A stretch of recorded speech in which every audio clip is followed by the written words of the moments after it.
All right, welcome to your reading. Thank you for your patience. I just, oh my God, packing took a wrong turn when I couldn't find my precious stone, my Merlin stone, and one second, I'm gonna call. Hold on, girlfriend literally just told her that I'm doing a reading and calls me. Um, but yeah, so that was fun.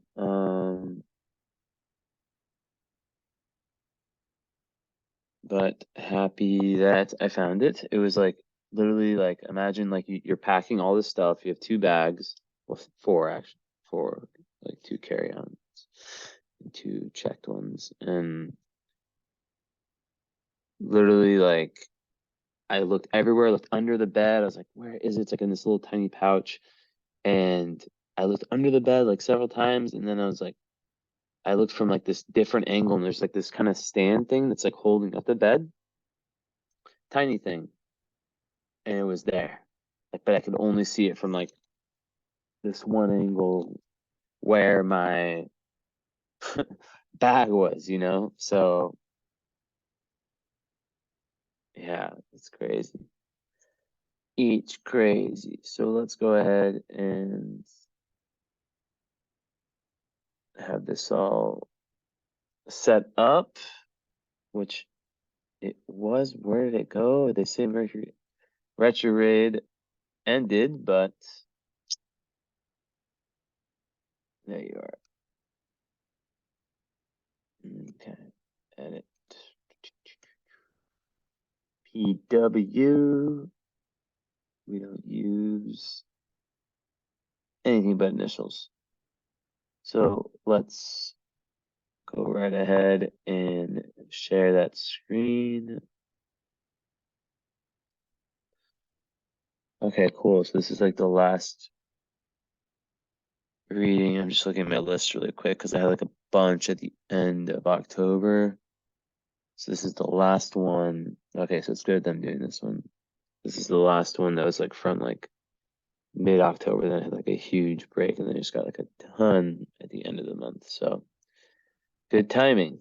So let's go ahead and okay, so are we gonna be over here? Now let's move Solar Fire over here. My program. And let's move the zoom over here. And let's move Solar Fire back to the second tab where I like it.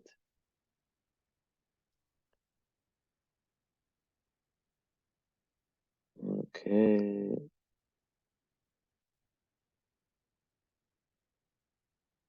There we are. Okay, perfect. So let's go ahead and share that screen. I'm just gonna reset the clock also. Trying to keep my readings. I'm aiming this year to be able to do readings in 75 minutes-ish. I got one at like 122 the other day. It's pretty good, but the 2 hours is just not sustainable, and you know,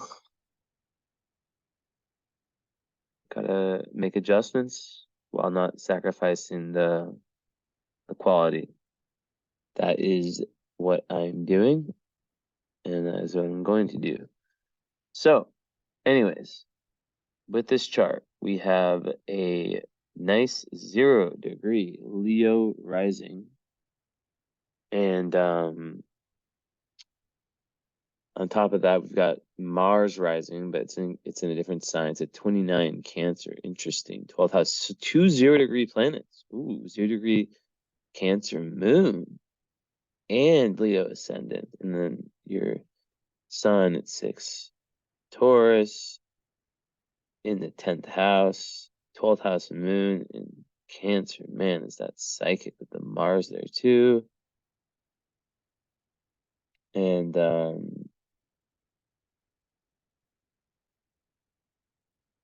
Venus is chilling with Ceres and Aries. Mercury there too. Moon square Venus.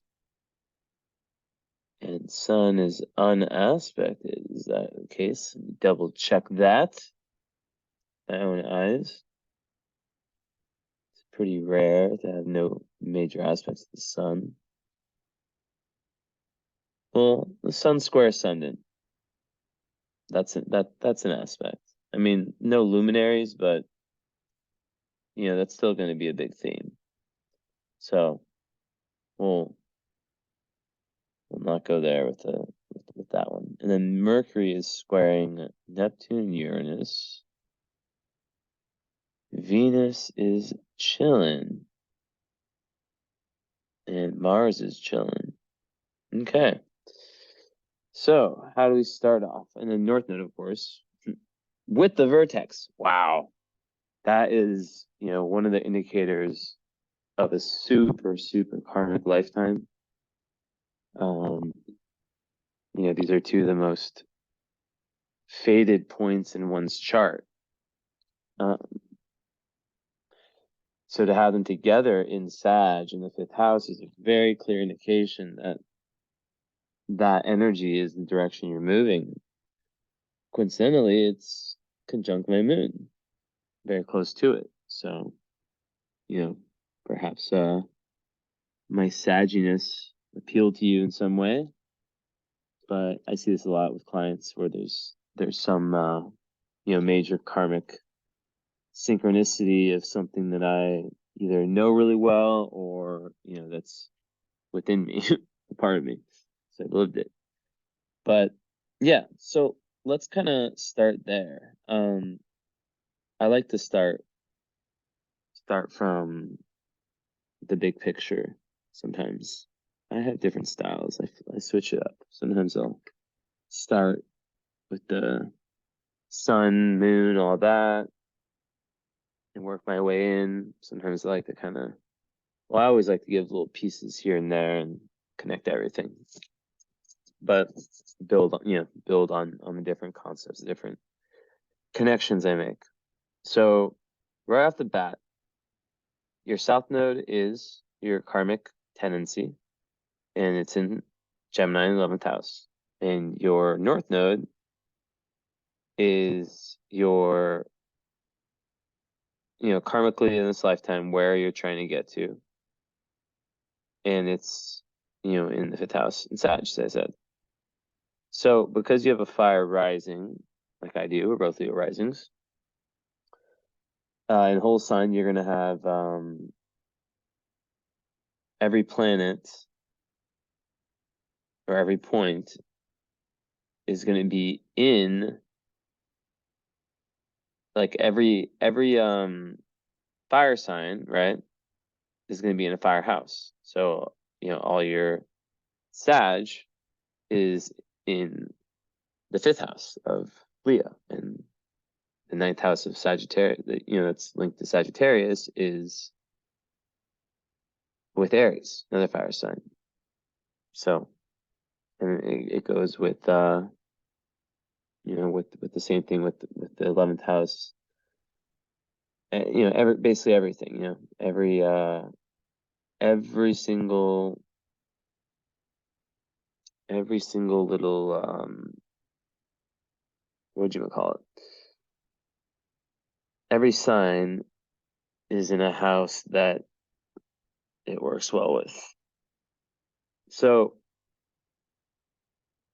how do I want to start this off?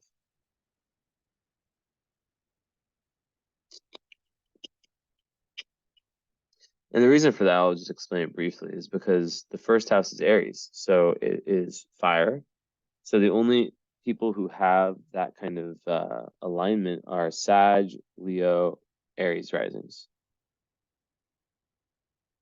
Anyone else, it's not like that.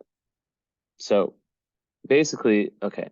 So Sagittarius, 5th house, north node, with the vertex smack on it, 2 degrees away. What does it mean? Well,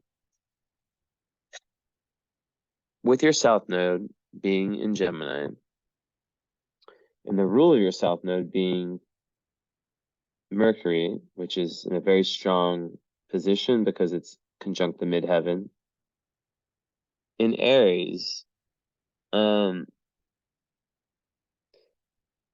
can gather that, and let's see what the Mercury, okay. We can gather that with the squares that Mercury makes also, that there's a very large there's a lot there around certain themes, around how you think, how you communicate, how you see the world. And this is very important, right? Because we see Mercury, the ruling planet, is squaring Uranus and Neptune. Mercury square these two. So basically, to me, right off the bat, I want to say the South Node isn't a bad thing. It's kind of like what you've mastered,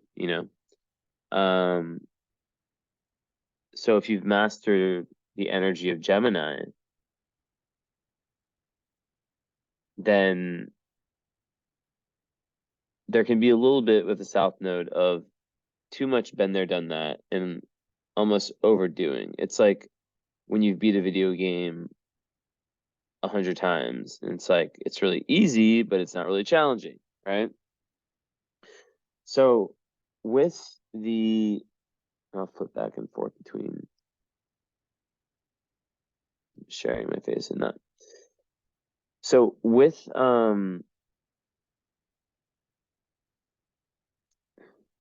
Mercury, so which one's closer?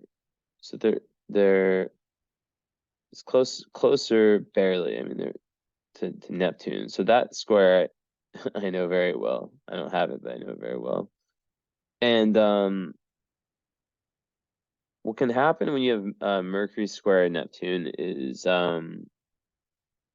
your powers of discrimination, there can be difficulty using those, right? Especially with a 12th house moon in Cancer at 0 degrees, right? Which we'll get into in a little bit. And you have a 29 degrees. So you have a lot of critical degrees in your chart. It's a super karmic chart. But it can make like one's own thoughts, opinions. There can be some confusion with those, some vagueness, difficulty pinning them down. It can make the real easy, like the real, not the real abstract kind of like higher level concepts flow easier for you, while the more mundane can be difficult. I'll give you an example. Without getting too personal. Whatever, fuck it. So I posted a story the other day that was like, um, Haley was here. She was staying with me doing astrology stuff, and she got sick. I had no idea she was leaving the next morning. So yeah, my girlfriend has this aspect. So just yeah.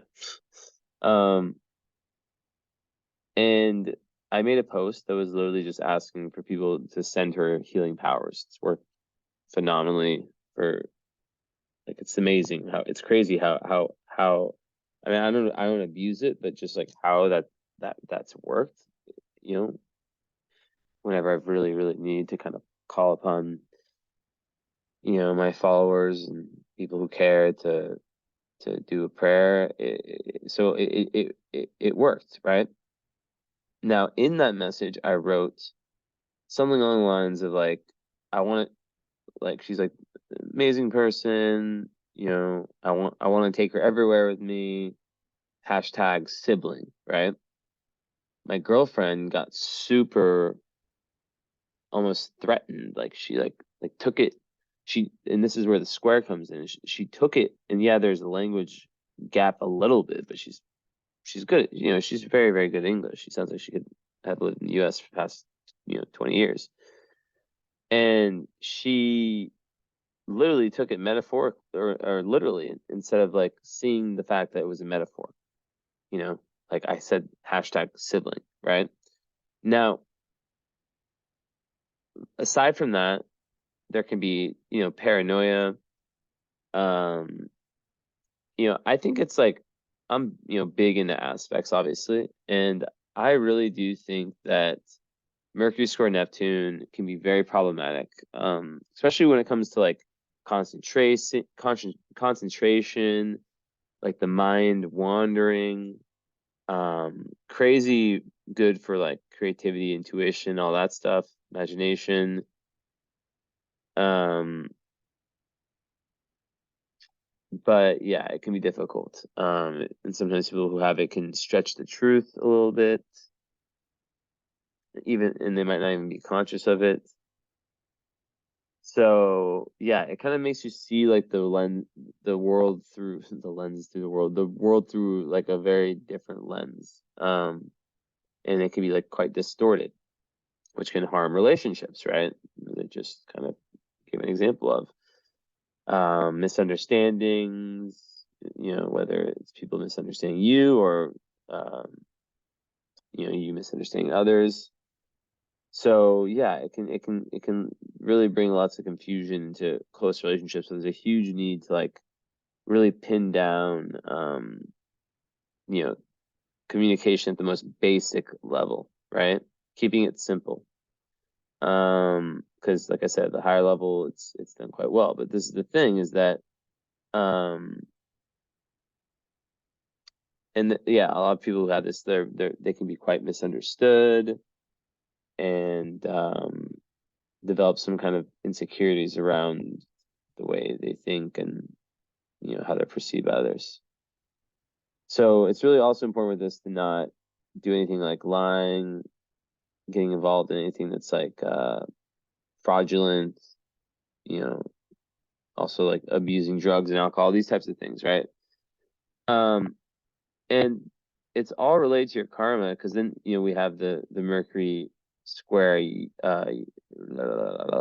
Uranus, and that one is very like it's someone who Uranus and Mercury together is just genius energy, right? But sometimes it can come out in a way, especially with Mercury in Aries, which is very blunt.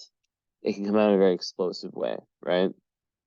And with Neptune, it can also make it so you can sometimes not know, especially with the 12th house moon, not know what your thought is, and not know, and kind of like there's like a need with your 12th house moon to spend time alone, to be alone, to be away from other people, because you can take in so much of that energy, right? And think someone else's thoughts are your own. So that's massive. In terms of partnership, with that, you have to think, okay, well, definitely someone who, has that, who you can really have that kind of calm, collected communication style with. Now you do have your moon in Cancer, so it's not going to be like boom, boom, like my girlfriend with her Aries moon, right? Um, but still, like it can lead to some misunderstandings where, you might buckle up a little bit and not want to, um, there can be like passive aggression, stuff like that can come from it. So the key, so like I said, this is your South Node in Gemini in the 11th house. Well, that means that you were a master when it came to like on one end, really, really being good at communication and especially within like a group context. One second. But then, there's this scatteredness, right? So that's like the South Node in Gemini. I always think of like people who have a tendency to kind of be scattered with their energy. And when it is North Node in Sag, especially, with this square, Mercury squaring, Uranus, that's like, there's like so many original thoughts that it can be like almost just like difficult to like just boom, boom, boom, boom, download. It can just be like, a horse, like you have a carriage, and you're trying to slow it down. You have like 9 horses, with a carriage, and you're trying to like get them under control. And there can be also like this compulsive need for stimulation, which is fun, very exciting, very independent person, independent thinker. It doesn't just take things at face value, which as a Taurus is very good. But yeah, like what can happen with this is that more traditional people can be somewhat offended, or, it can make one just extremely rebellious, in terms of their views, and really, really want to stand out. Also, it can make someone, yeah. So just the mind, needs to chill, kind of, right? And that's why it's so nice that you have the Taurus, as a sun, because that's a very grounding sign. But yeah, just really different way of thinking, communicating. But it's another one that definitely can bring some relationship difficulties, because it can, like I said, issues with listening, right? And concentration, easily distracted, saying the wrong thing at the wrong time, these types of things, right?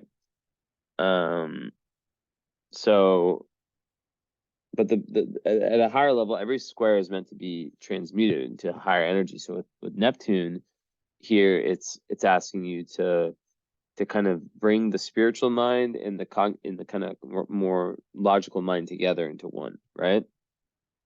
And with Uranus, it's to not, um it's it does give like a, um this tendency to kind of challenge, like to like really see the other side of the coin in different situations, and to want to challenge it a lot, just like challenging the status quo, for example. But some people might see it as arrogant, or, shocking, argumentative. So it can be, kind of confrontational, but it's Uranus and Mercury, so it's very intelligent, like I said. But yeah, it's just all about like, having like a lot more discrimination, self-control when it comes to maintaining harmony in relationships. And yeah, also a lot of times people have this, like they change trends a lot in their lifetime, and sometimes they can feel like outcasts from like the mainstream. So yeah, but like really, it's great for like things like astrology, numerology, all these types of things. Anything, with science, math, um, the internet. It makes one very inventive. But it's all about, it gives like a very quirky sense of humor too. So like comedians will have this type of aspect. But yeah, I mean, it's someone who's just down to like try everything, right? But it can, yeah, the whole thing is like the kind of all over the placeness that can come from it. So with that said, Mercury being your south node, it's, in no squares. It Oh, there is a trine to Mercury from the node. That's super interesting. That's very, very interesting. So in one way, your way of communicating got you really far, right? But another way, in this life, it's like, okay, it did that, right? But you're trying to basically, with Sagittarius, it's about taking, it's like if Gemini is the collector of data, right? If Gemini is, let's call it the journalist, right? the lower mind. Not that's dumb or anything like that. Just, it's a collection of data. Sag is when you bring all that data together and you make it into one large worldview, or your truth, your personal truth. And that's what you're really trying to do in this life. You're really a truth seeker. And the fact that it's in the fifth house would indicate that you would want to find creative outlets in which you can do that. And that you, with the 11th house south node, there's a tendency to be very, very group oriented, very, very with kind of maybe not enough time alone, we could say, where in that alone time you can really kind of have that thought. That's how I see a lot of south node Geminis. It's like where I always imagine in a lot of times, a lot of situations, that they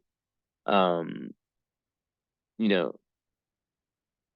like the first thing that came to my head is like gossiping, or whatever it is, even if it's something very high, because Mercury is trying your notes, which means that your communication skills are a gift. It's a karmic gift. It's something that you've accumulated. So now in this life, you're being challenged to take it to the next level and to connect these abilities to instead of focusing on like so many different things, to really just try to be more I guess unilaterally focused, one point of vision.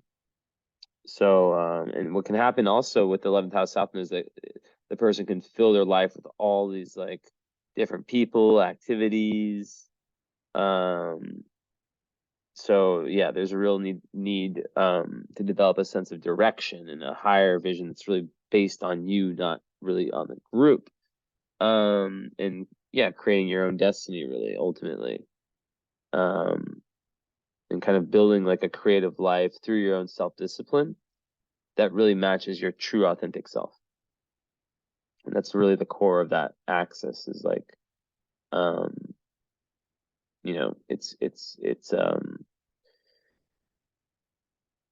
it's really, yeah, finding yourself in that type of way, the type of intellectual way, but intellectual, spiritual, philosophical way. Now, with the vertex there, it's just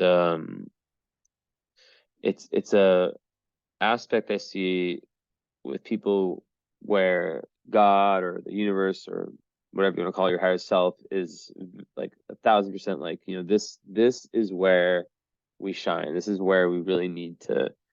This is like the doorway to higher awareness, right? It's like a door, right? So what is Sagittarius? Well, it's about traveling. It's about being super open-minded to different worldviews, different cultures, different philosophies. And it's a ninth, so with your 10th house sun, it's basically like how it's like the idea of like the gypsy that becomes the teacher that then becomes the philosopher. That's like a old metaphor or old kind of like way of explaining Sag, right? So there's definitely a need for experimentation, and having a 12th house moon in Mars, it can make someone quite isolated at times. Now that's not the whole story, because you have your Leo rising, your Sun in Taurus in 10th, but there's definitely going to need to be times, you're born 93, so you're young, where you ultimately, I want to like double check that.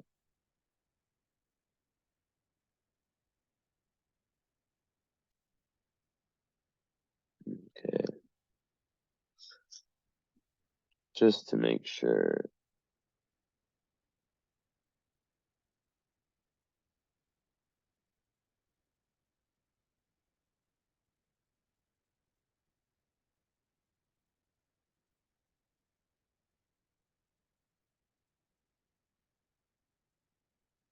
Okay, so where we're at.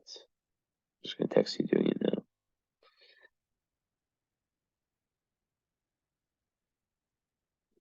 I just want to like triple check. Yes, sir. Looks good to me. Thanks so much. So Leo rising. So we are all good. Let me just. You said your birthday is April 26th, 1993. Okay. Always got some PTSD a little bit from,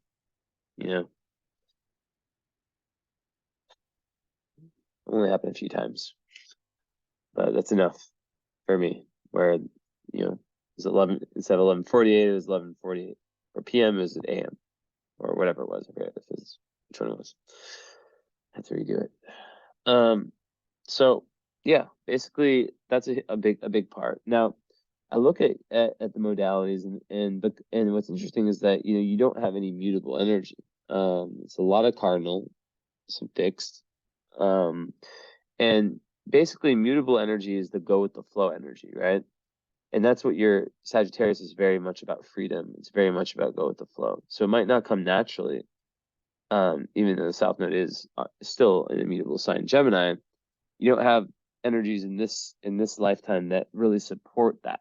Now, Leo, and Chiron is actually trining your North Node, so that's a big indication of someone who's, in your vertex, of someone who's meant to be a healer. And it makes complete sense because it's in the first house in Leo, so there could have been like an early wound around being yourself, and just like a reticence around having fun, being creative, really letting yourself go, really being a kid, and a lot of people with that, there's like feelings of inadequacy, feelings like they don't deserve to kind of step up to the stage, have the lights on them, all that stuff, to shine, and they have to overcome that, right? And there can also be like childbearing difficulties with that also. But the fact that it's trying good, one of the smooth flowing aspects with the nodes and the vertex is making me think that you could be someone who goes through their trials and tribulations. First house Chiron also, yeah, and then is able to really help other people out. I mean, it's a really, really strong aspect for a healer, very strong. And with the first house Chiron, it's like when you it's similar. It's like when you express your essential true being, like especially when younger, like feeling shut down for it, and then it can just lead to like just shutting down parts of yourself, of your core self. And for a Leo rising, sun ruling the chart in the 10th house, it's very important for you to express yourself, but being 0 degrees, it's a very new energy.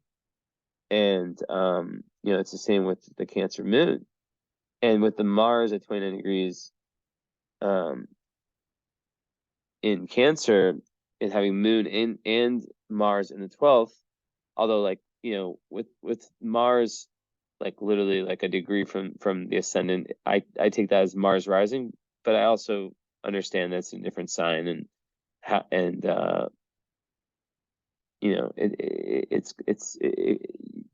it takes on kind of two different meanings, right? But so on one of them, it's like it can give like a ton of power, a ton of assertiveness, a ton of ability to really, express that part of yourself, express that Leo. But the fact it's in Cancer in the 12th with the moon, the 12th house is a very interesting house, right? And it can be looked at as a very raw house, especially when young. So it makes, especially like a super sensitive Cancer moon, a lot of times 12th house moon could indicate that the mother wasn't present. Mother, or just nurturing in general, right? The early nurturing, there's something that just wasn't, enough for the real deep emotional needs that Cancer moon has. Of course, Cancer moons have this amazing ability to meet their own emotional needs, whether it's through crying, and just feeling emotions as they come up. However, still there can be, escapist tendencies and a tendency to not really face reality head on. Things get hard and just kind of shut down and go into like the imaginary world. And the house, like I was about to say, like 12th house, so raw. It's like these very raw energies when young, especially. So, and with Pluto in the fourth house, that is like the ultimate. I have that too, although mine's, around the IC years in the Placidus would probably be in the fifth house. But it could be looked at, either way. It's like a lot of times fourth house Pluto is, some kind of early trauma or some kind of volcanic early childhood experience, that really shaped you.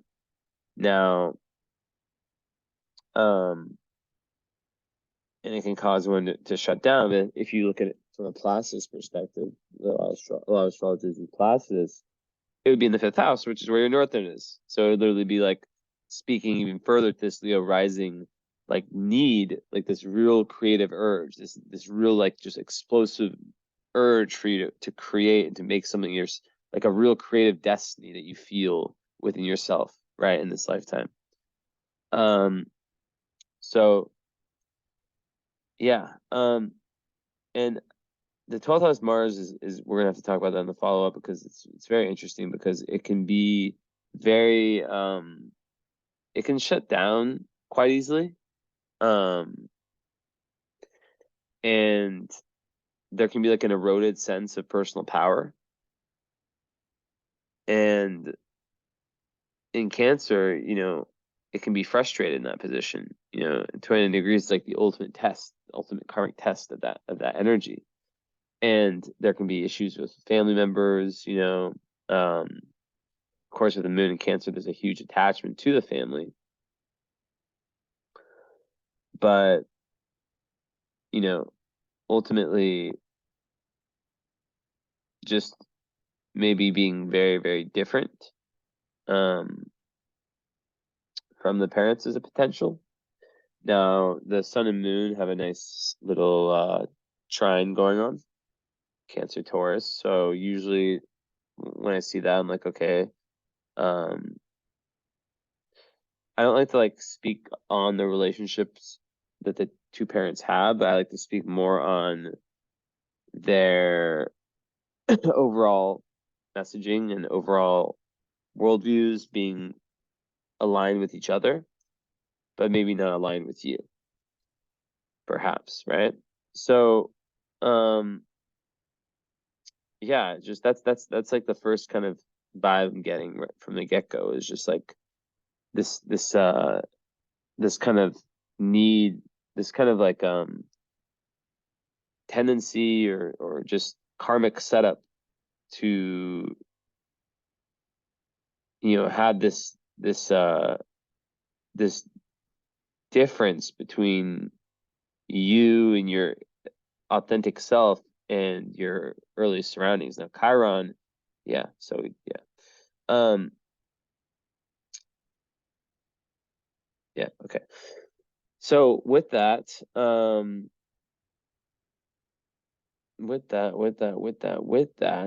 there are great gifts in communication. You see Jupiter in the third house in Libra, so that's the person who is just the natural diplomat, who can just also create beauty and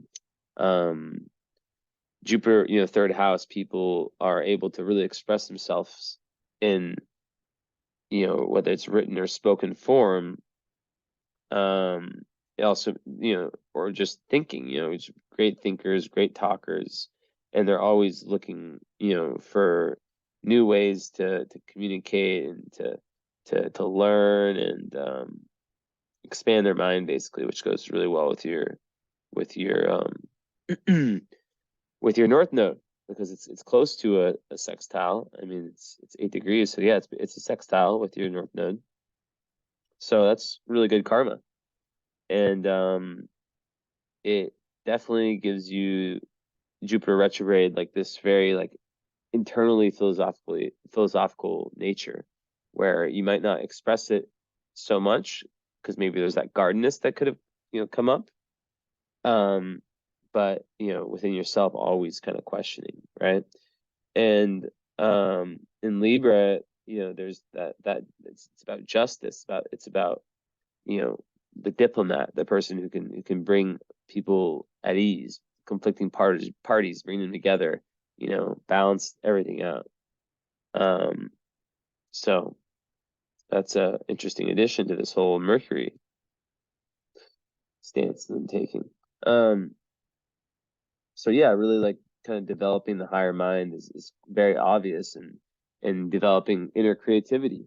So when we talk about groups, right? We talk about friends, groups, organizations, whatever. We're thinking, okay, well, they need to really be people who can point you in that right direction, and not kind of add to that confusion that can sometimes show up, and who are aligned with you. So that's important, right? To know that is a Cancer moon, perhaps the most sensitive moon placement. You could throw Pisces in there. Scorpio, water moons, most sensitive, empathetic, just they feel things so deeply, right? It can be a lot for you, right? You can really pick up on so many of the energies around you that it can be overwhelming. And yeah, so that's a challenge in itself, is how to balance, how to kind of like let this Cancer energy out, which Mars in Cancer, like, it can be, Mars is like the assertiveness function that we all have, and in Cancer, even at 29 degrees, it can be hard to get that point out there. Like I said, it is right on the ascendant, so it's going to be easier for you than if it was at like 20 degrees or 15 degrees in Cancer. But regardless, there's a huge need for you to develop the basic communication skills. The communication skills, like there's this book, Nonviolent Communication. Because you might be up here. I made a live about this the other day. Like, you might be up here and other people are down here, not like on a hierarchy. Let's just say like you have like this amazing insight spiritually, right?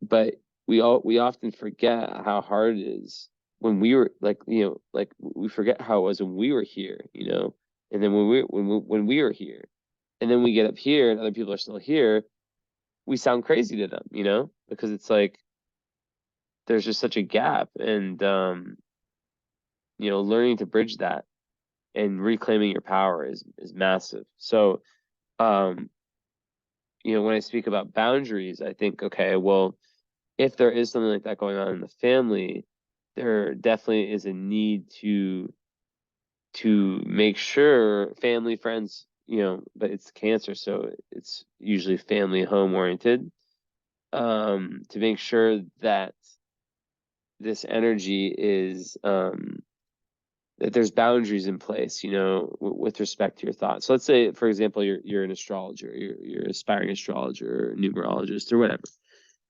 human design, and you're just like your family is like super religious or something like that. It would be like saying, you know what, this is my religion. I don't disrespect yours. Like, this is what I truly believe in. You don't have to believe in it, but this is what I'm passionate about, right? So yeah, really important to have the right people around you for you, because you can be super affected by low, like kind of low vibe people. And the Cancer moon sometimes can have that tendency, that desire to kind of want to put everyone at ease. And it can attract the energy vampire types in relationships. I see that Saturn in the 7th house with Vesta. So Vesta and Cancer together, or Saturn together, you're definitely someone who, if your Saturn return, wow, okay, so I would definitely recommend. So most people, what they do, and it's not a long wait like this one was. And I apologize again. Like I literally, you caught me at the time where it's just impossible for me to do readings with all this family stuff going on and just being in the US and yeah.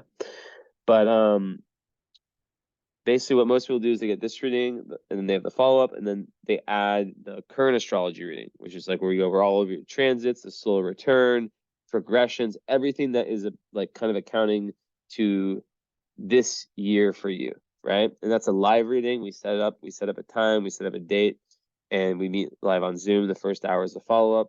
Usually I charge $350 for it. But for you, I would do it for $250. So you set but this is my thing is that because you're going through your Saturn return, you're just literally up, like it's right there. It's about to start. I would highly recommend getting adding the Saturn return to that. So that would be $265. I would only charge $50 more, even though it's, more work, whatever.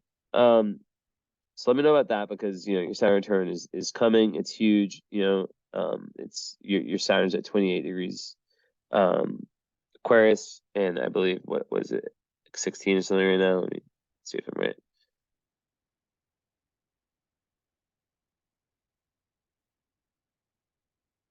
No, I'm so off. Why did I say 16? 20? It said 24, but it's gonna yeah, because it's 24. But in March it will be in Pisces, and basically, you probably feel like you've already started it. And that's because it's in the sign. It just hasn't. I don't believe it's crossed it yet, but I'd have to look at that. But so the Saturn and seventh house people, right? They tend to be very, and also I want to say one really cool thing about your chart is that because you're a 0 degree rising, so whole sign and Plastis will be very, very similar. Because in whole sign we start at 0 degrees of whatever the rising, not the rising, but like the chart starts at 0 degrees of whatever sign it is, right? So if my ascendant's 28 degrees Leo, well, I still have the same kind of layout as you, right? But from Plastis, everything from my chart shifts one house. So it's interesting. So yours is going to be very similar. But then there's also differences because like the IC and the midheaven are different houses have different sizes. There's intercepted houses and whatnot. But anyways, don't worry about that. Basically, I could definitely see you potentially just being like a natural kind of peacemaker. And it's just really important for you to not allow, I guess, people, places, environments, tendencies, whatever, to kind of derail you from your grand journey, right? So when we talk, and I didn't got to your sun sign. So when we talk about that, traveling in different cultures could play a huge role in your life. You might really feel at ease outside of where you grew up. A lot of people with South Node in Gemini and Cancer Moon definitely would have difficulty with leaving behind, leaving their families, leaving, those environments. But it's definitely conducive for growth, I'd say. Maybe it doesn't have to be permanently. If that's not possible because of numerous reasons, economic, or just something with the family, let's say like a parent needs you around or you have kids, there's a million reasons that people kind of need to stay in one place. It's traveling physically or metaphorically, and this right now you're traveling metaphorically. So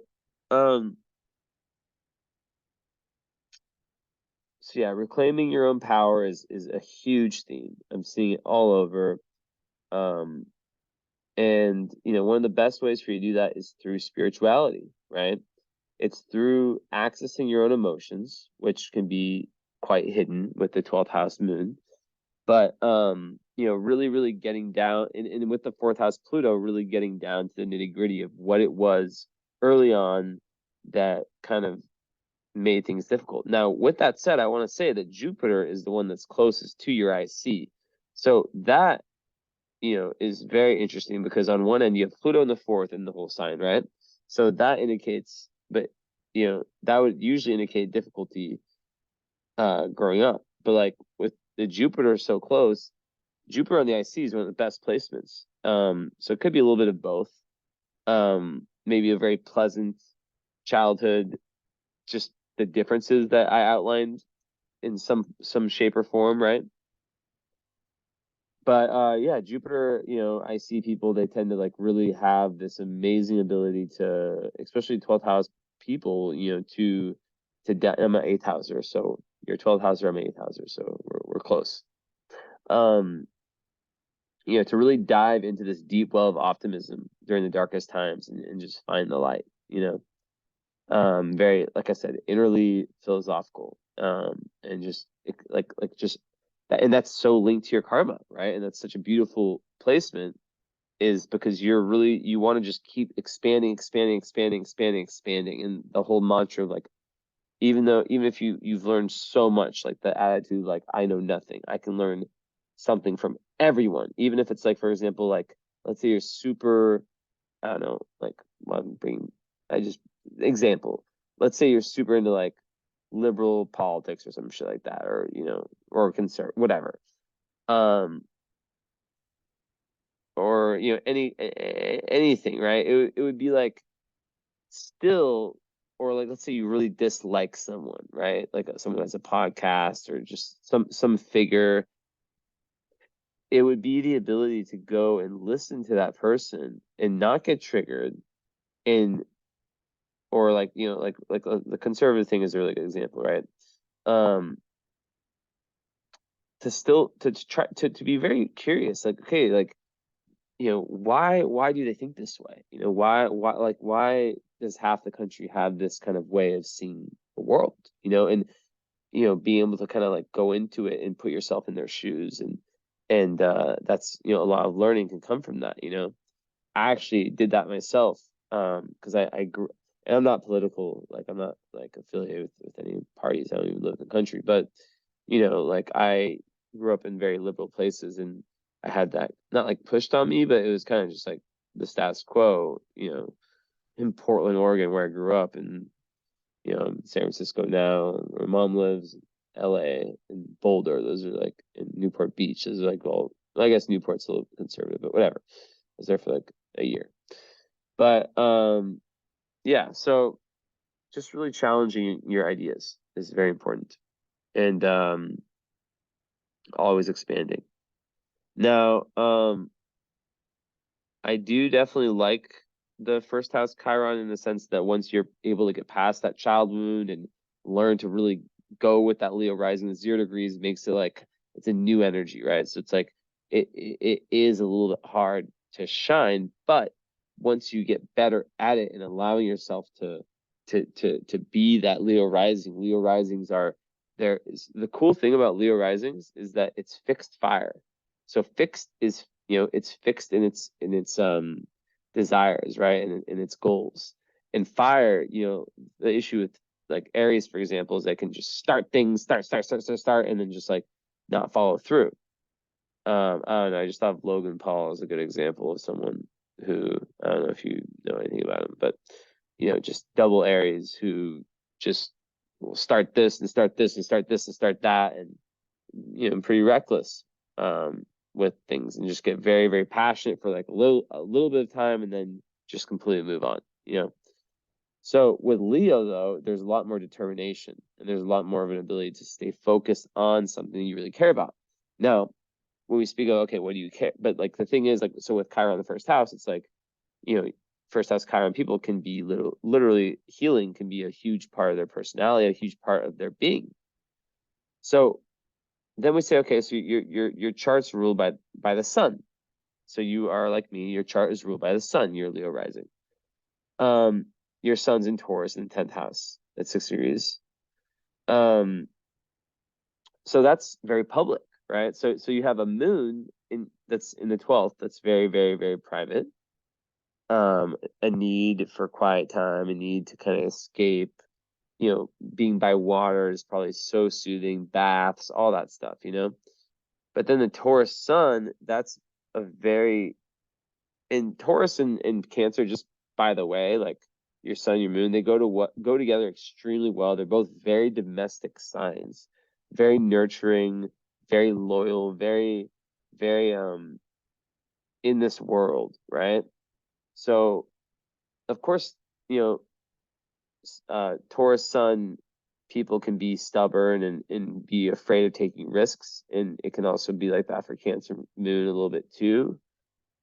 But your chart, so this is why, like, kind of how I know you're what I would call an advanced soul, because your north node, like where you're trying to get, isn't supported by other parts. You really have to dig deep and find that and kind of push yourself right in those ways, which is very interesting.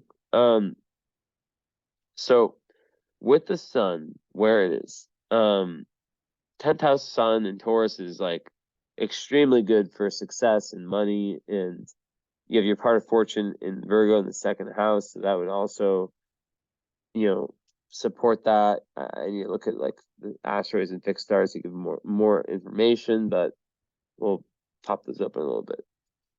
But basically, what I'm seeing is someone, a Taurus sun with a Leo rising. Those are both fixed, so that's a square. So that's a tough square to have, because the way that you appear, that Leo, and I'm gonna give that Leo more strength, even though it's 0 degrees, even though you have that 12th house energy, because Mars is literally a degree and a half away from it, right? It's right on the cusp. It's you have Mars rising, so you're gonna have that assertiveness, but there is, once again, the need to watch out for passive aggression and using kind of like emotionally manipulative tactics to get your way, which goes perfectly with your Black Moon Lilith. And I would even add to that, like things like self-victimization, escapism, for sure, not like for sure, like just a potential, right? So things you have to watch out for. But it's also super, super mystical, right? Super mystical. So if all I know about you is that the hippie was in your username. So that's showing me. I mean, I purposely don't look at any photos. I don't want to know anything about what the person looks like. I can't help but see the username. So that's cool. So this the sun, it's gonna give someone in the 10th house in Taurus this real need to make a mark on the world, right? Their own, but it's like your own creative mark, right? As you spoke about before. So follow me here. So it's taking that Sag energy, right? So Sag is the 9th house, and your sun's in the 10th house, and you have a lot of planets in the 9th house. So it's ultimately about taking those and taking all these beliefs that you work hard to find, to expand your mind, and then putting those into your career, into your purpose, into your big external reason for being here on this planet. So it's like the whole, you see so many people who are, going through their lives, they turn like 48 and then they're like, fuck, like, I don't want to do what I'm doing. Why did I put so much work in my life to be this profession, and I don't even fucking like it? It doesn't give me anything, So for you, it's like really important to have your profession, or just, your external life, can even be your spirituality, can even be like just who you are to the public. To the public sounds weird, because it's like, it's like implying like that you're like it's implying like fame and like the whole like conditioning of like you have to be a star, you have to. No, it's literally like the 10th house is you in the world. Think of it like that. Dharma, there's the word, right? So there's a great need for you to have this very individualized, authentic to you, not to them, not to that person, not to the family, to you, dharma. And that has not happened in past lives. And that's what you're really trying to lock down. So, um, in that,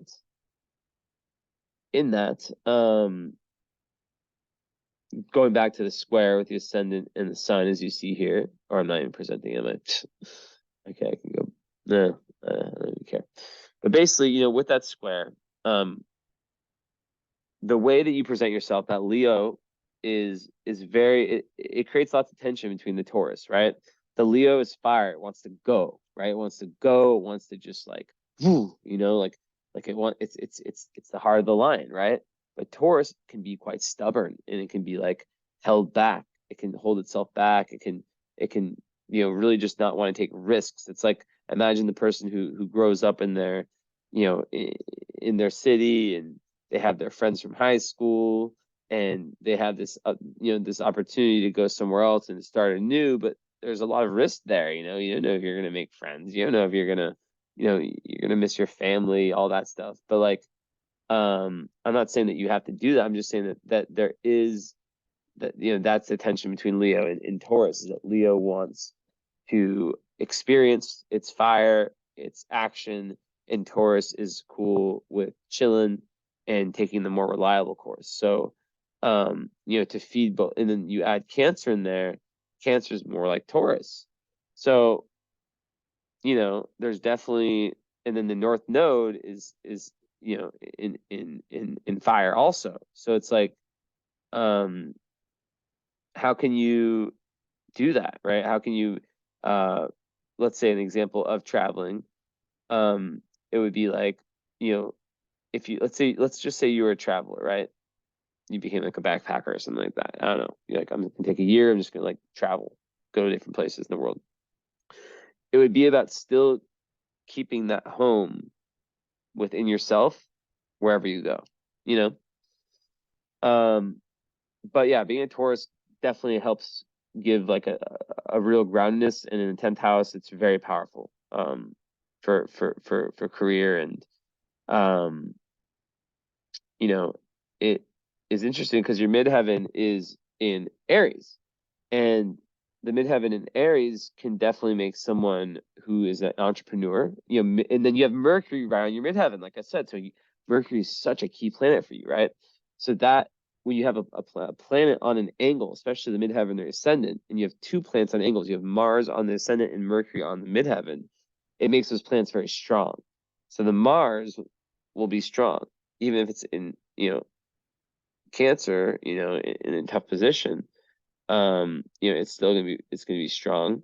And you'll have assertiveness that you might have to battle with, kind of like finding that that value within yourself, that strength of character. But Mercury, in Aries is very blunt. I said before. So that's one thing with those squares that you gotta watch out for.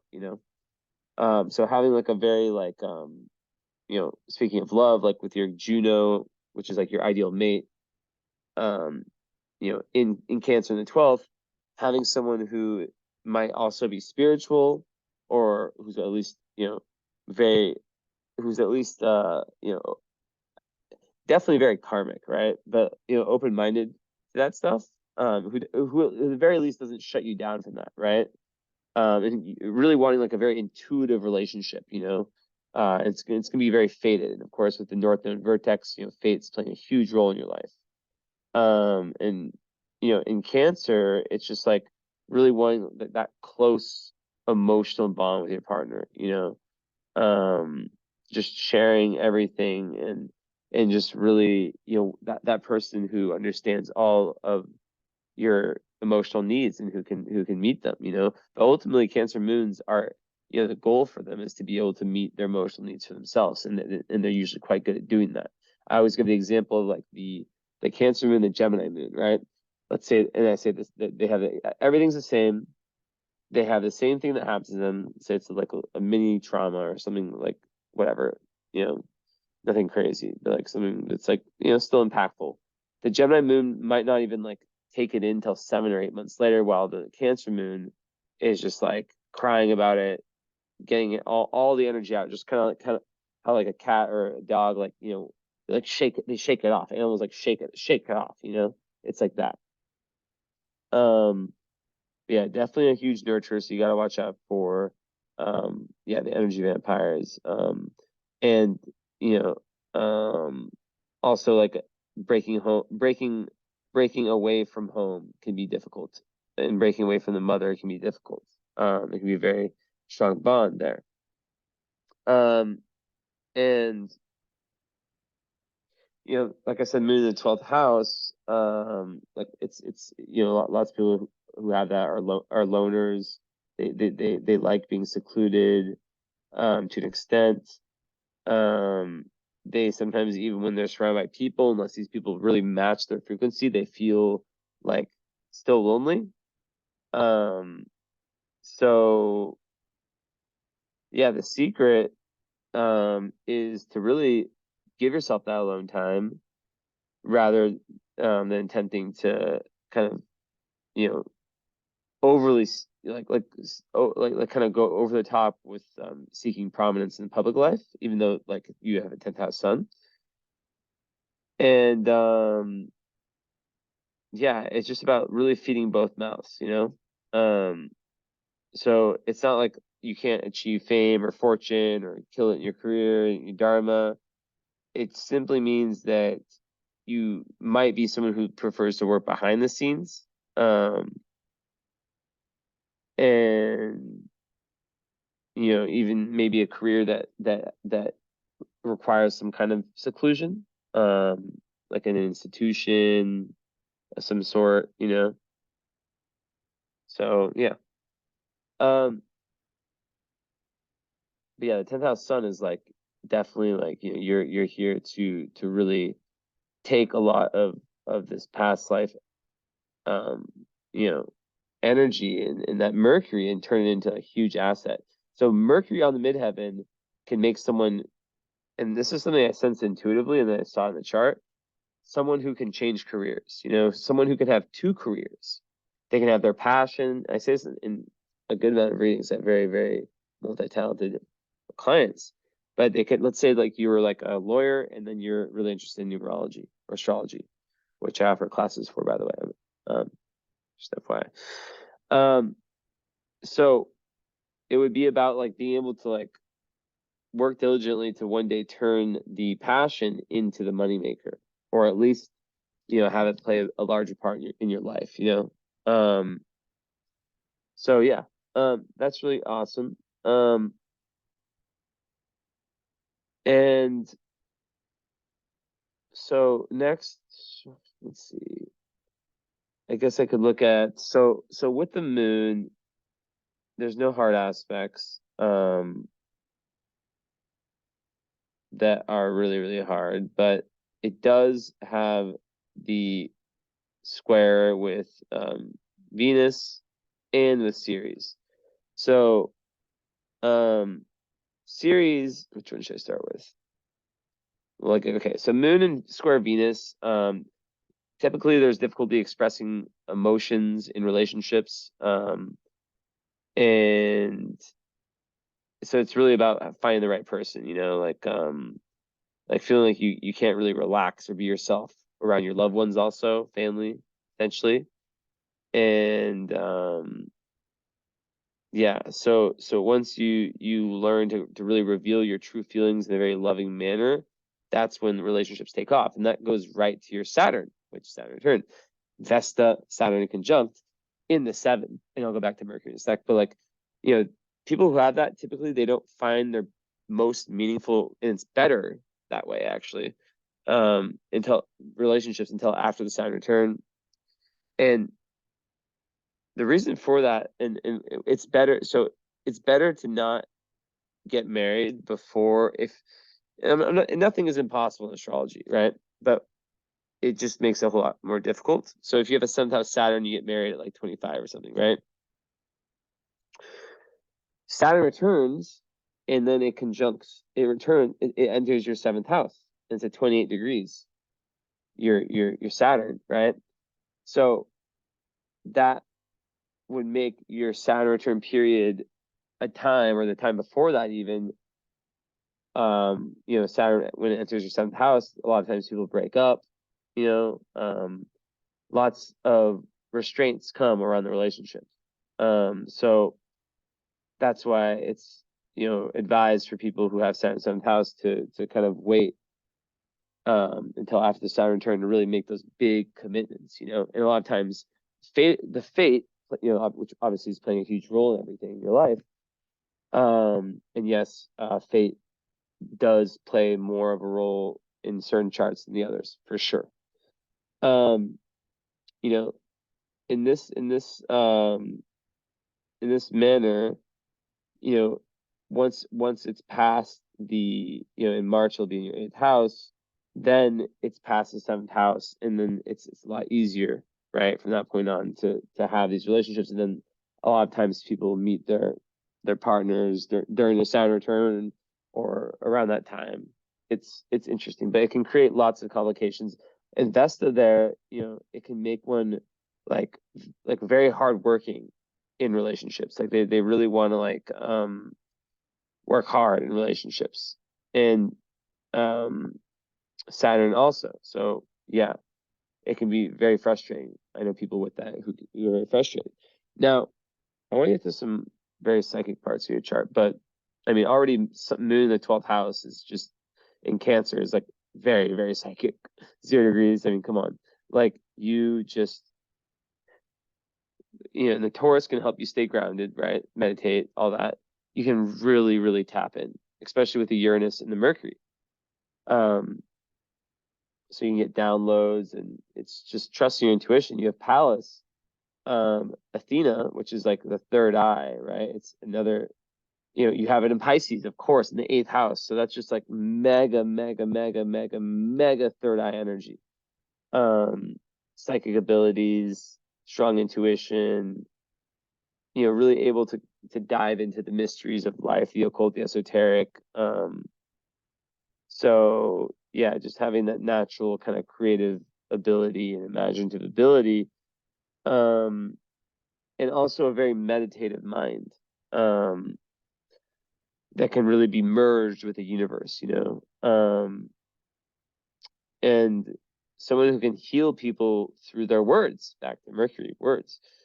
So there can be lots of, potential for high artistic expression here. So back to Mercury. So on the midheaven, I was talking about how, it can talk about career changes.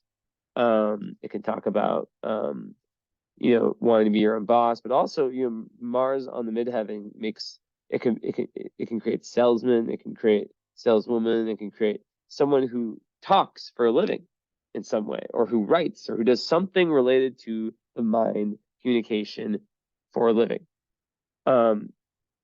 And they need to be intellectually stimulated. That's very important, right? Like what you're doing, it needs to really stimulate that North Node in Sagittarius. It needs to be like contributing to you and your philosophical growth and creative growth, and that creative risk we talked about. So you'll prefer to be your own boss for sure. So yeah. And Mercury, I talked about this already. So Mercury's also trine Chiron. So that's another amazing aspect for healing, and healing through your words. So like literally, I'm seeing this all over the place. It's wild. And Mercury and Aries are independent thinkers. They can be, like I said, a little bit blunt, talk quickly, think quickly, and get these flashes of intuitions quickly out of nowhere, right? And in the 9th house, having your midheaven there, it just goes back to what I was saying. It's like you want a career that's going to give you that higher wisdom, that higher, everything I just said. And the realm of knowledge, anything, that that pushes your philosophical self higher. So foreign cultures can play a big role in that. So yeah, and like more with the Mercury, it's just like you're happiest when you're learning new skills, and just like you're unable to be bored. Like you cannot be bored, and you need something that challenges you.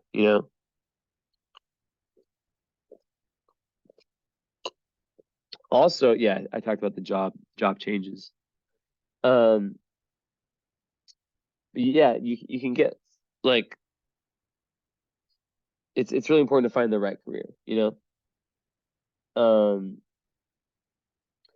Whether it's writing, teaching, research, even politics, sales, whatever, like there's so much, right? But like to make sure that you're not also going into that Gemini South node where you're just trying too much, this, and you're like the jack of all trades, masters of none. You're trying to be the master of few. Um, yeah. Also, so a career where you can travel, it would be great. Marketing also. And just the need to be interested. Um, and you can get in trouble if you are bored in the career. Like like, and it probably showed up in school earlier too. Like if it was boring for you, maybe because like the Mercury Uranus can make someone kind of like what's the word? Uh, a prankster, a trickster, whatever. So yeah, it makes you very witty, and just the need to develop self-discipline, right? Which is literally what North Node and Sag is asking you to do. So yeah, it's like remembering like the long-term benefits that sometimes come with short-term discomfort. And then at that point you can really excel in whatever you choose to do. And then you have Eris on your Mercury, so that just gives a very explosive way of communicating, which can sometimes get you in a little bit of trouble, but can also make you an amazing leader, an amazing speaker, a spokesman for the people who, um, you know, maybe are overlooked by society, right?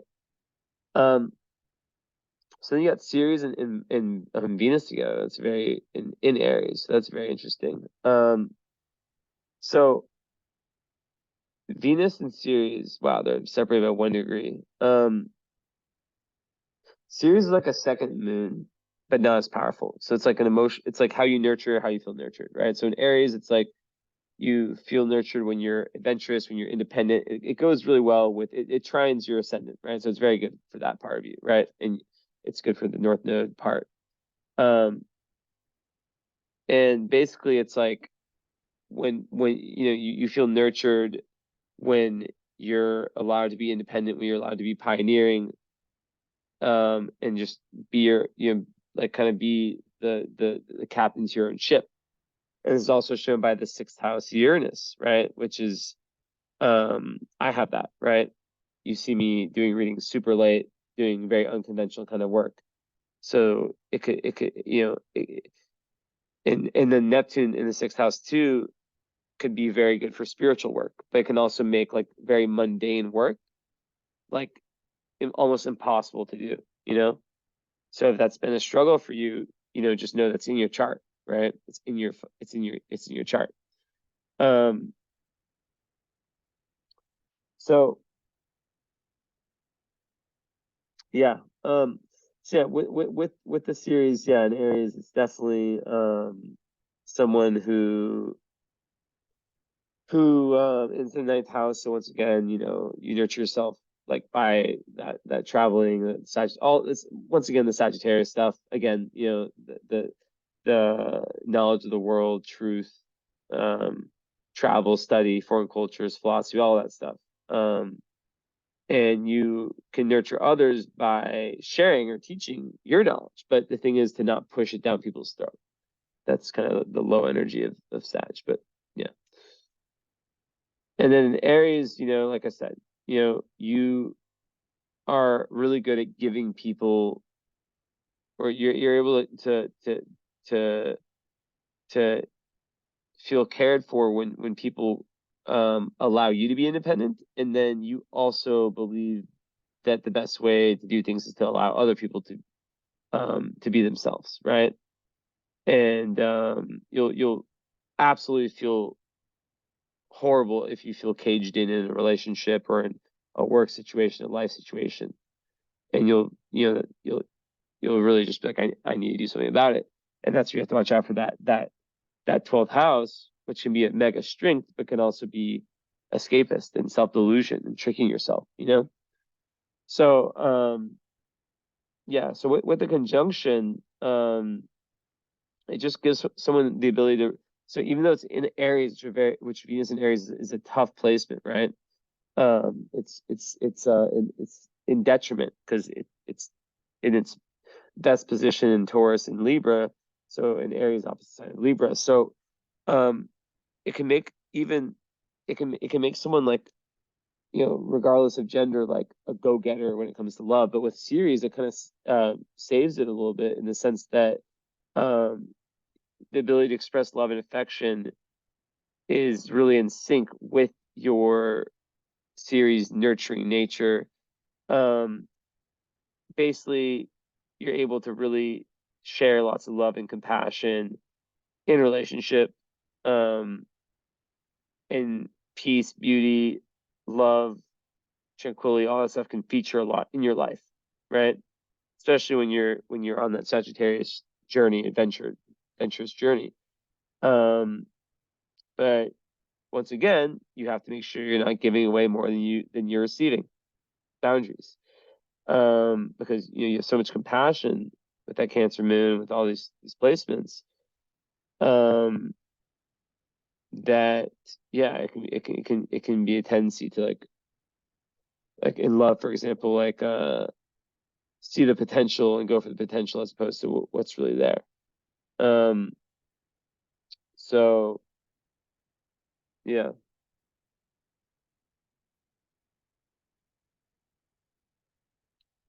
And a lot of times, like with female friends, this can be a big thing. Love and female friends.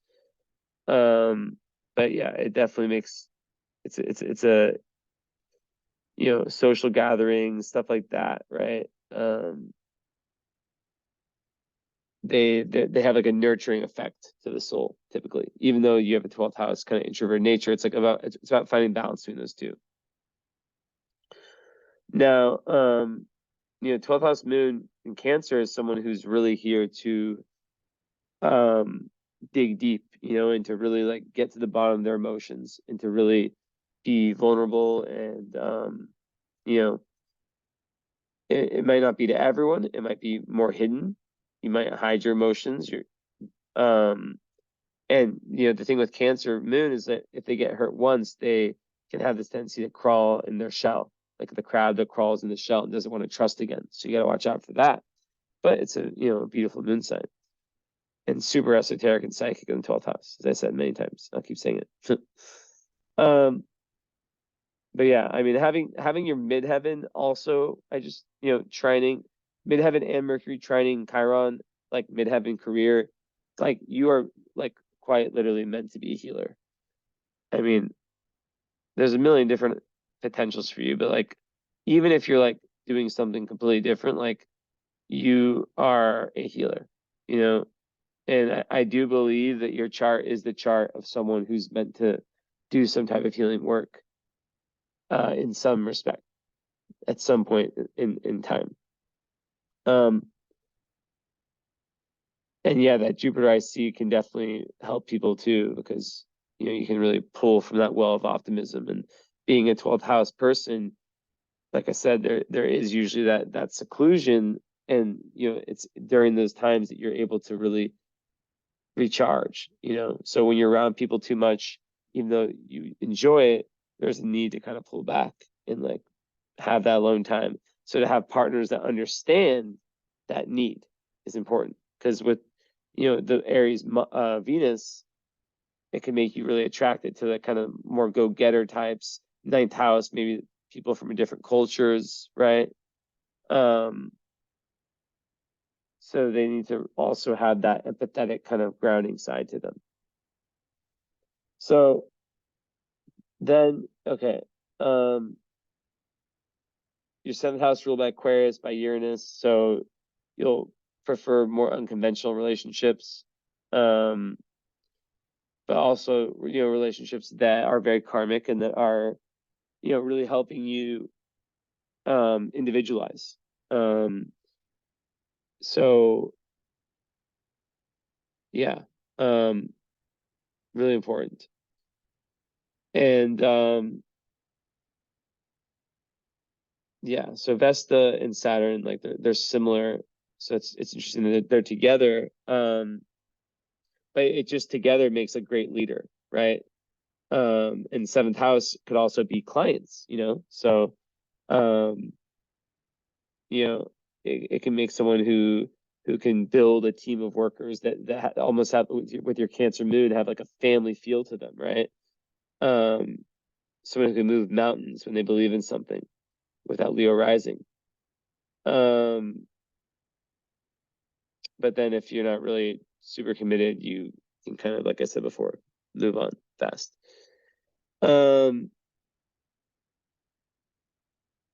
Yeah, but just like someone who can just really, really work hard and knows their worth. And what else?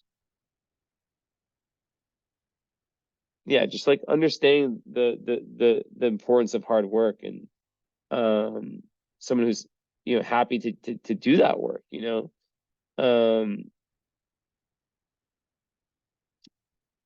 and a lot of times with that's the Saturn, it's someone who like achieves a lot later in life, by kind of slowly but surely nurturing your own talents and beliefs, the Sagittarian beliefs. And it's really, really good for gaining the respect of elders, and through this kind of like longevity and the ability to really apply yourself in whatever you do. It's a really strong aspect. So I love that you have Venus in Ceres and then Saturn and Vesta. Like that's just like boom, like super, super strong asteroids coming in for you. And then you even have Juno with, well, I guess Juno with Mars, but it's in Cancer, but yeah, still.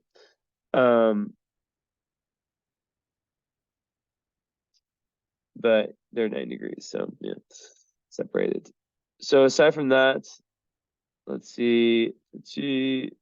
So okay, with health, so Neptune sixth house. I already said like there's difficulty with coping with the everyday life. There can be health problems as a child. But really you want to like have your day to day like um be something where you can be of service to other people. And with Uranus, like I said before, it can make one approach daily life in kind of like an unusual way, as I said before. And also someone who can like keep unusual pets, or just have like and with Neptune, like have a very spiritual, like I have this like super spiritual karmic relationship with pets. And also with Uranus, like receive downloads from pets. And you are a Taurus Cancer, which is if you don't like animals, like I would just be like I'm quitting astrology, you know. Also, Moon square Jupiter. It's just like you know you can't care for everyone. Going over the top with kind of trying to. It can also be like self-indulgent. So yeah, it's just like it's a placement where it's like you need to like have that self-discipline to achieve your goals once again, right? What other aspects? Okay, okay, okay. And yeah, and even Venus is opposing it. So that's actually like the, Venus and Jupiter, even if it's in opposition, is good. So of course, you do have to watch out for extravagance, over extravagance, and believing that someone will always come to your rescue and depending too much on other people. So learning moderation, but it can make someone very, very good socially and make those two houses very good. And 3 and 9 is the lower and the higher mind. So yeah, like really, really awesome. And Venus ninth house also can give you lots of like beauty and harmoniousness when you're traveling, and Mercury there can give you lots of power towards higher education, and also communicating a lot with people from different cultures and stuff like that, and really just getting them. So yeah, Vertex and Sag, how many times do I have to repeat it? The doorway to higher awareness is through that Sag energy. You um, so even things like astral traveling, like that kind of like deep work, can be very enticing. Um,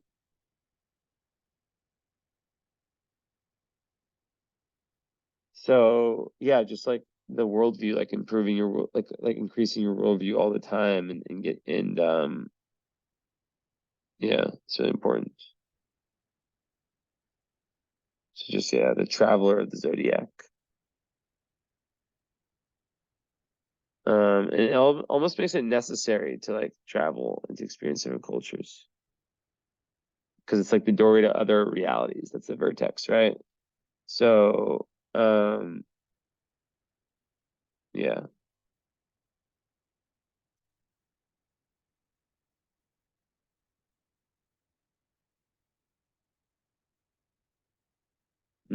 Also that.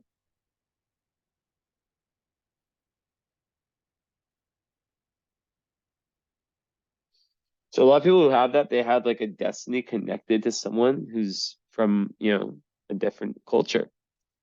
Or even just like to a different culture, like me with Romania. So yeah, just exploring in that sense is super important. Um, and exploring like the great minds of the present, past, all this stuff I've already talked about.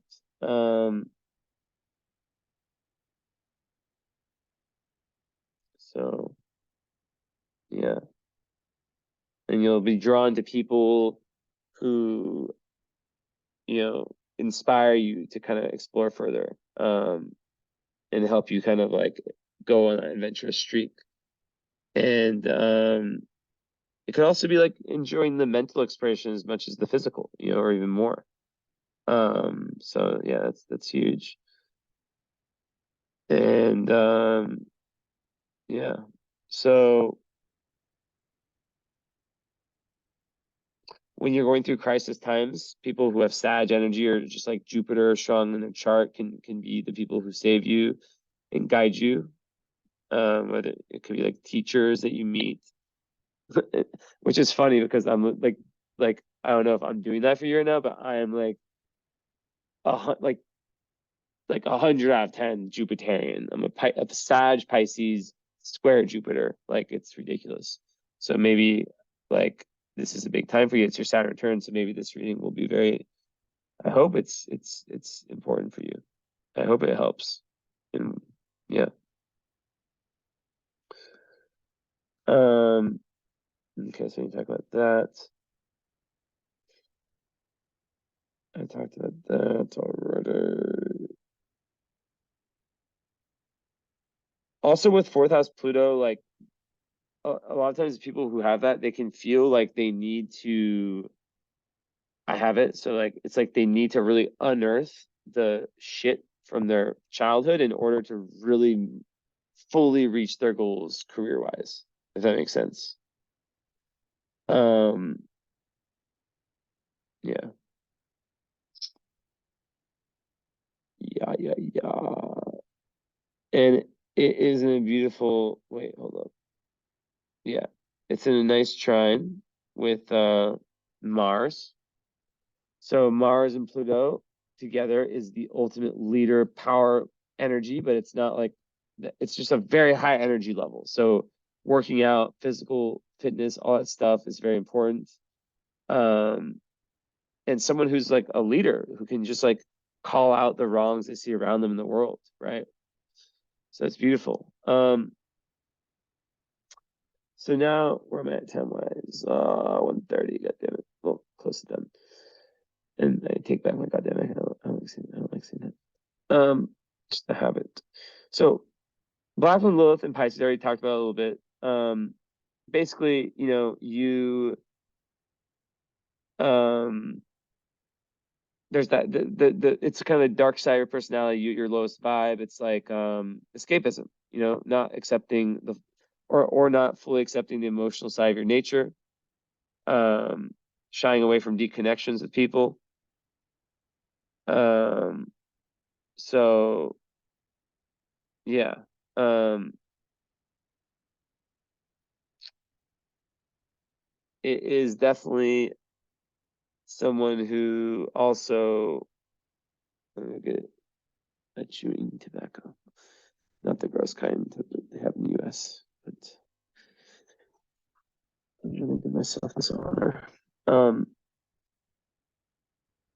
So yeah, I can definitely be someone who that's some train of thought.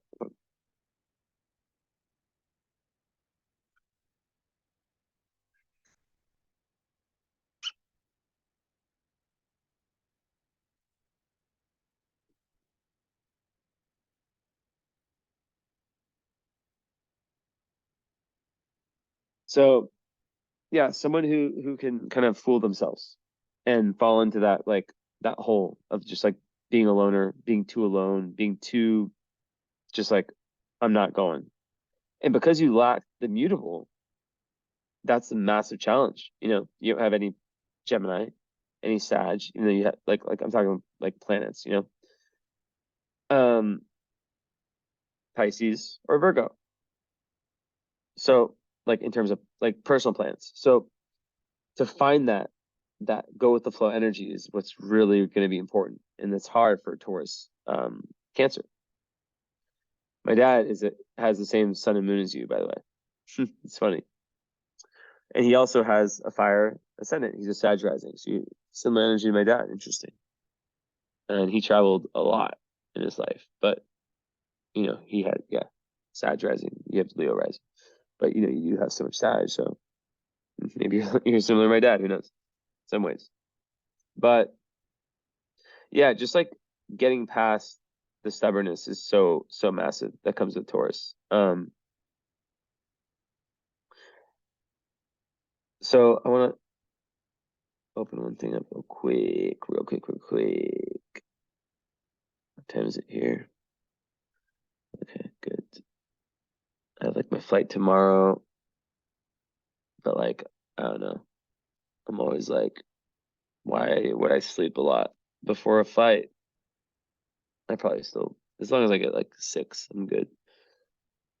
Um, anyways, so yeah, fear of vulnerability also big time in Pisces, Black and Lilith, like fear of being hurt. So emotional walls can get put up, like I was saying. There can be a tendency to trust too fast, which leads to pain, as I kind of said. And it goes back to the Cancer crawling back in the shell.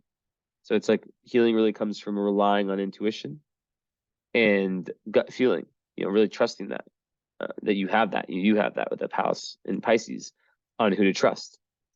And also accept the potential, you know, that potential pain is part of the equation of life, you know, for everyone. So, okay, let's see what's going on with asteroids, fixed stars.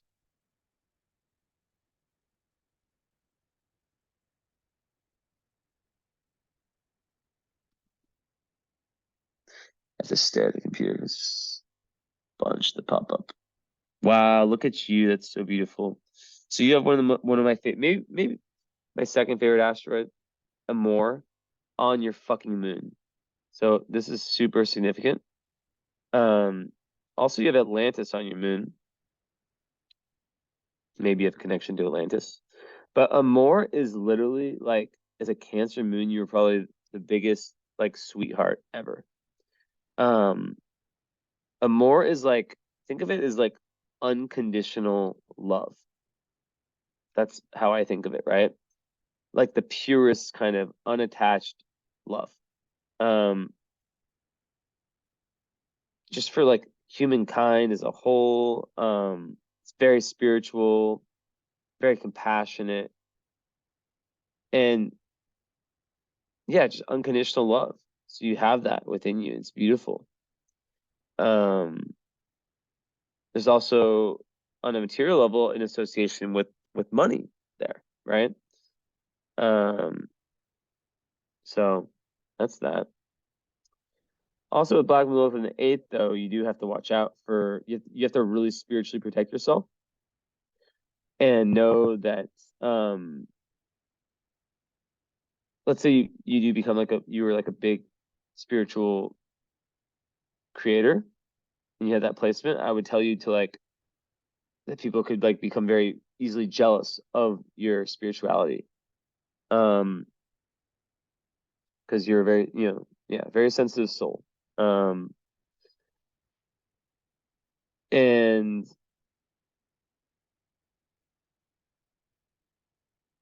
what else can I say about the eighth house parts?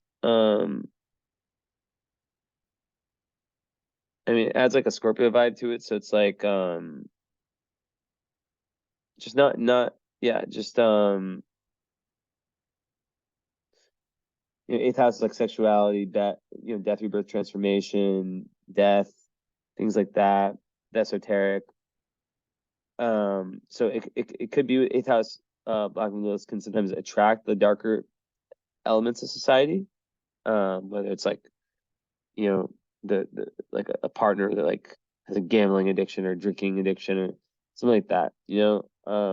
So it's really about you facing those depths, and really looking it head on, not repressing it, not lying to yourself, really, and finding that power to just make the decisions, and not blame others also, to really take responsibility and face kind of your own emotional stuff. So, okay, let's see. So beautiful more moon, Cancer. Um,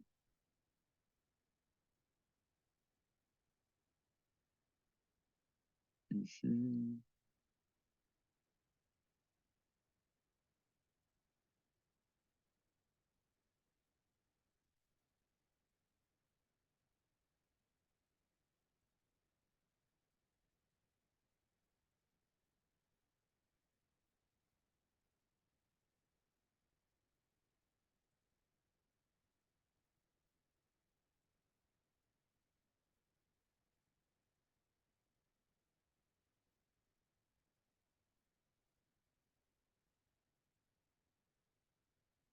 Yeah, just such a pure soul, like White Moon Selena, like on the vertex of North Node too. Um, so yeah, just like like expressing the highest energy, like learning about the sign Sagittarius and expressing the highest energy of it is just like such a powerful thing for you. Okay, let's see. Well, you have Fortuna on your descendant, so that's like a fame aspect. So having that on an angle, you never know. Um, 3 degrees away. Um, it could be like marrying someone who's famous or who has lots of fortune, or just being very fortunate in that area. Of course, the Saturn return will show a lot of that, but yeah. Um, okay.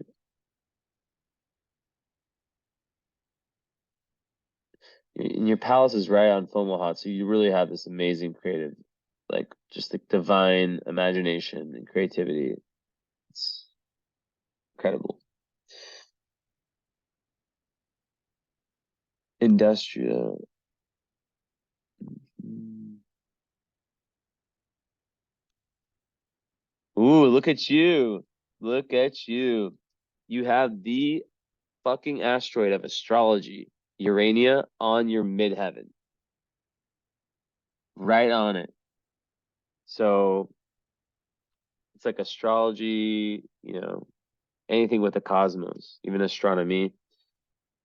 Um, Urania. Wow. So interesting because I was just like randomly saying those things. Okay.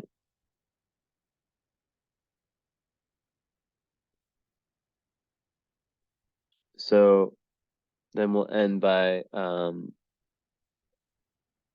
talking about Hamal, um, which is a fixed star that you have on your sun in Taurus.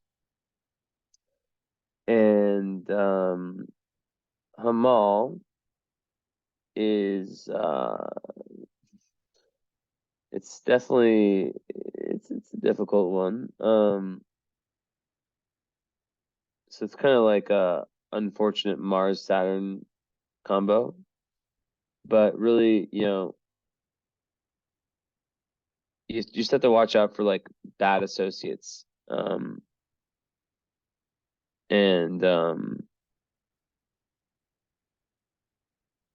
it's not exactly on there, so it's not gonna like run your life. I mean, it's over a degree away. So with the sun, you gotta be really, really close.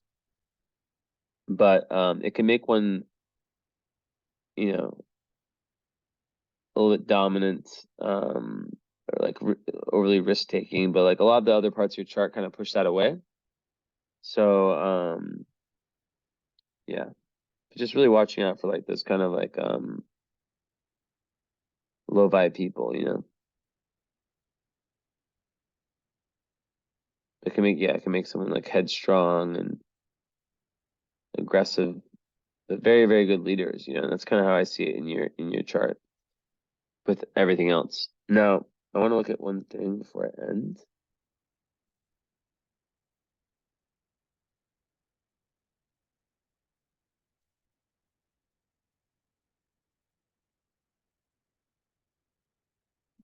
Okay.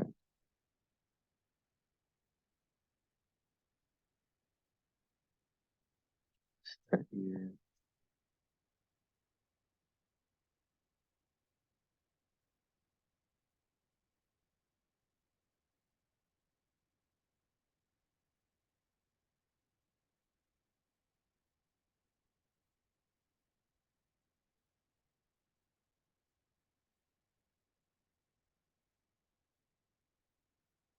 The sun's exactly 0, 0, 0 at latitude.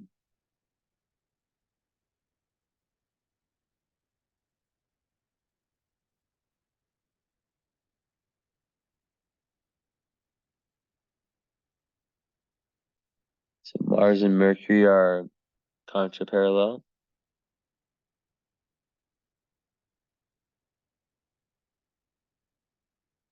And then Mercury and Venus are parallel. So yeah, I mean that just adds like kind of like like a willpower versus logic kind of energy, right? That kind of need to kind of balance those two out. Um, your actions with your thoughts and kind of have them guide in one direction. And the Mars Venus is a beautiful one, where you just can express love in a very beautiful way and really where's it's yeah, so they're at the same latitude. So it's kind of like a Mars Venus conjunction in the sense that um even though they are, in squaring signs, there's still this ability to really like be very, very motivated when it comes to love and have like a very intense kind of energy in that respect. That can be a little bit much for some people. So it's once again really, really about finding the partner that checks all those boxes. So that's it. 145. Well, you know, you wait a long time, so You deserved it. And yeah, so let me know. Like I said, I highly suggest getting the current and Saturn return. Um, yeah, it's just like a completely different reading. Like I said, live on Zoom and go deep. It's like an hour for the follow up, and then that's already paid for and whatnot. And then the other part is just like the year ahead, and really also I always just it's just a beautiful reading because we take how do you say it? We take the chart which we just went over, and then we combine it with what's happening now for you. So it's like a astrological weather report, completely different than this. So let me know about that. Hope you enjoy it. Hopefully this can upload. It's been hard. The uploading speeds have been really bad lately, but yeah, enjoy, and let me know, and we'll be in touch. Hope you enjoyed. I just said enjoyed way too many times. Okay, bye, ciao.